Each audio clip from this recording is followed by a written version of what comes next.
வணக்கம். உடனடியாக ஒரு 4 பேருக்கு தக்காளி சட்னி சுவையாக டேஸ்ட்டாக ஹோட்டல் சட்னி மாதிரி வைக்கிறது எப்படின்னு சொல்லி பார்க்கலாம். நான் ஒவ்வொரு ஆளுக்கு ஒரு தக்காளி வீதம் 4 பேருக்கு 4 தக்காளி, 2 பெரிய வெங்காயம், 3 மிளகாய், ஒரு 5-6 பல் பூண்டு, காயத்தூள் கொஞ்சமோட, சீரகம் கொஞ்சம், ஒரு அரை ஸ்பூன் கடலைப்பருப்பு இல்லைன்னா கூட விட்டுறலாம். இவ்வளவும் இருந்தால் போதும். இப்போ எப்படி செய்கிறதுன்னு பார்ப்போம்.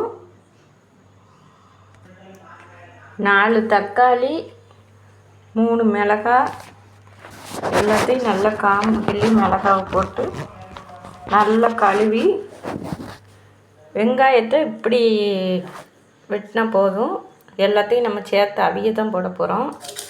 அதனால் வெங்காயம், சீரகம் எல்லாத்தையும் ஒன்றா போட்டு, வெள்ளைப்பூடு கொஞ்சம் இதையும் உரித்து போட்டுக்கோங்க. எல்லாத்தையும் கழுவி கொஞ்சம் ஒரு 2 கிளாஸ் தண்ணி ஊற்றி அப்படி குக்கரில் மூடி ஒரு 4 விசில், நல்லா 4 விசில் 5 விசில் தாராளமாக விட்டுக்கோங்க.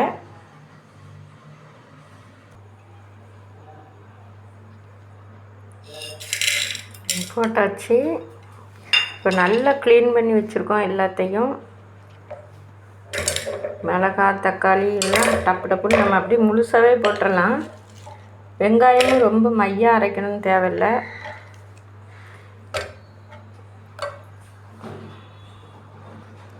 வெங்காயம் நம்ம 1-2 வெட்டினா கூட போதும். இது கூட கொஞ்சம் காயத்தூள், மஞ்சத்தூள் சேர்த்துக்கிட வேண்டியதான். காயத்தூள் போட்டாச்சு. அடுத்தது கொஞ்சமாக மஞ்சத்தூள் சேர்த்துக்கலாம். இந்த இவ்வளவு லைட்டாக போதும். போட்டு ரொம்ப பொங்கிலாம் சிந்தக்கூடாதுங்கிறதுக்காண்டி கொஞ்சம் எண்ணெய் சேர்த்துக்கலாம். எண்ணெய் சேர்த்தா ரொம்ப பொங்கி சிந்தாது. இப்போ குக்கரை மூடி வச்சு 4 விசில் அடித்த உடனே இறக்க போகிறோம்.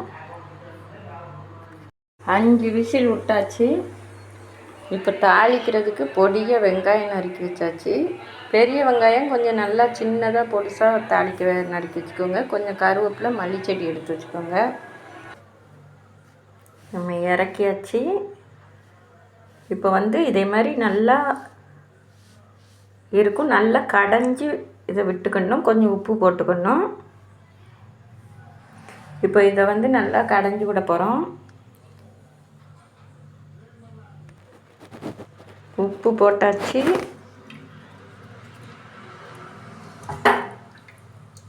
இதை நல்லா மசிச்சு விட்டுறலாம். நீங்கள் பிளெண்டர் இருந்துச்சுன்னா அதை வச்சு அடிச்சுங்க. இல்லைன்னா இதே மாதிரி ஒரு இது வச்சு நல்லா,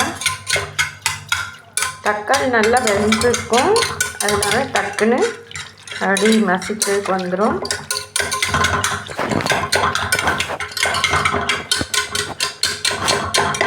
நல்லா மிளகாய், தக்காளி எல்லாத்தையும் ஒன்று போல பண்ணிவிட்டு நல்லா இப்படி உருட்டி நல்லா மசிச்சு விட்டுக்கோங்க. இப்போ மசிச்சு விட்டாச்சு. பாருங்கள், தக்காளி ரொம்ப மிக்சியில் போட்டு அடித்தா ரொம்ப குழுன்னு ஆயிரும். அப்படி ஆகக்கூடாது. இந்த அப்படி 1-2 தெரியணும். இந்த அளவு வரைக்கும் நம்ம நல்லா மசிச்சு வச்சுக்கணும். இது கூட 1 ஸ்பூன் ஃபுல்லாக வத்தத்தூள் போட போகிறோம். வீட்டில் அரைச்சி எடுத்த வத்தத்தூள். நீங்கள் சக்தி வத்தத்தூள்லாம் போட்டிங்கன்னா கொஞ்சம் கம்மியாக போட்டுக்கோங்க. உரப்பு ரொம்ப இருக்கும். உங்கள் அளவுக்கு தேவைக்கு ஏற்றாக்கில் உப்பு, வத்தத்தூள்லாம் நீங்களே போட்டுக்கோங்க.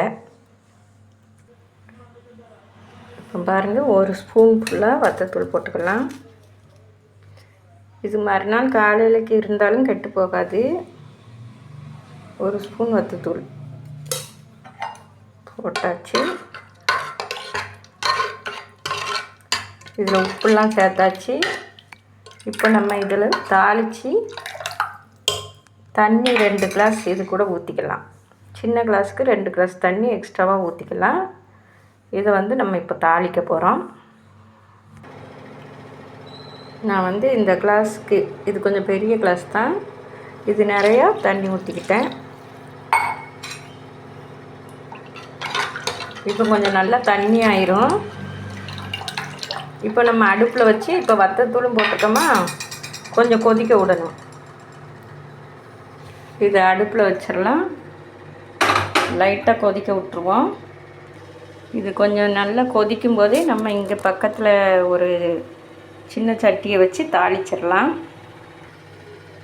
சட்டி நல்லா காஞ்ச நல்லெண்ணெய், கடலெண்ணெய், பாம் ஆயில், அப்படி இல்லாட்டின்னா சாதாரண எண்ணெய், எந்த எண்ணெய் இருக்கோ அந்த எண்ணெயை ஊற்றிக்கோங்க. தேங்காய் எண்ணெய் இருந்தாலும் பரவாயில்ல. தாளிக்கிறதுக்கு ஒரு 2 ஸ்பூன் 3 ஸ்பூன் எண்ணெய் ஊற்றிட்டு, எண்ணெய் காஞ்ச உடனே கடுகு, உளுந்தம்பருப்பு,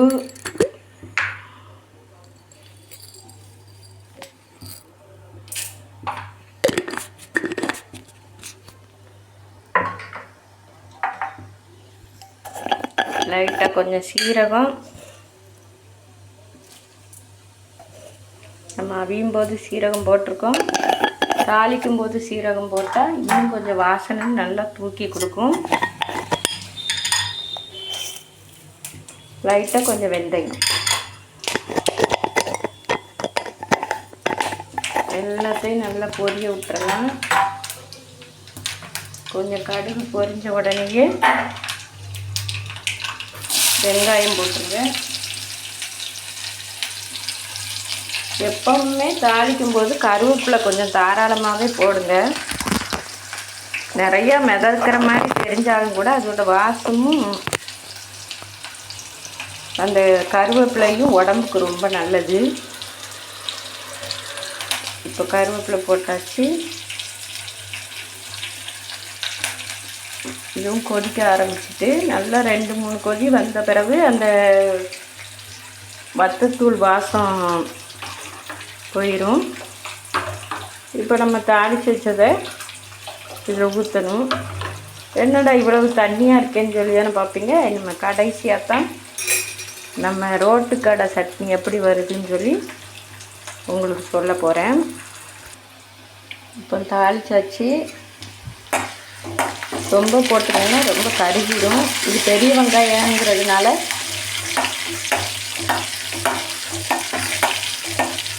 நல்லா பொடியாக நறுக்கிக்கிட்டிங்கன்னா சடசடன்னு இப்படி நிறம் வந்துடும். இப்போ நம்ம எடுத்து இந்த கொதிக்கிற தக்காளிக்குள்ளே ஊற்றிக்கலாம்.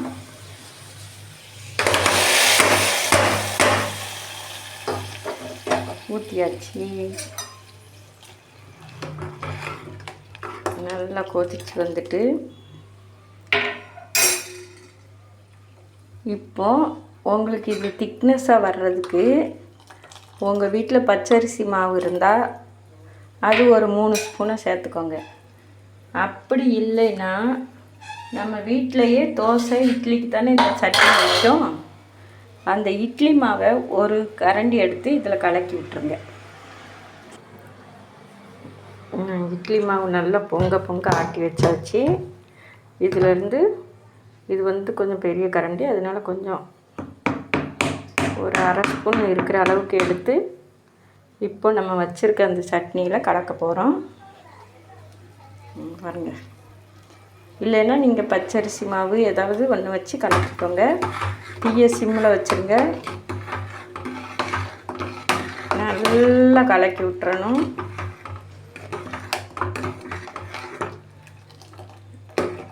இப்போ ஒரு 5 நிமிஷம் தான்,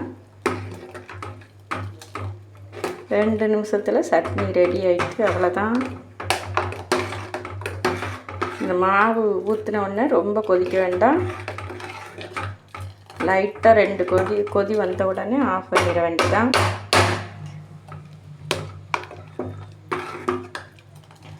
இது கூட நம்ம நிறைய மல்லிச்செடி போட்டுக்கலாம். எவ்வளவு மல்லிச்செடி போடுறோமோ அந்த அளவுக்கு நல்ல டேஸ்ட் கூட்டி கொடுக்கும். இப்போ இது லைட்டாக கொதிக்கட்டும். இப்போது நல்லா கொதித்து வந்துட்டு நல்லா திக்னஸாக வந்துடும். இதை விட கொஞ்சம் இறக்கி வச்சு ஒரு 5 நிமிஷம் ஆயிட்டுன்னா இன்னும் நிறைய திக்னஸ் ஆயிரும். இப்போ நான் ஒரு கைப்பிடி அளவு மல்லித்தழை போட்டிருக்கேன்.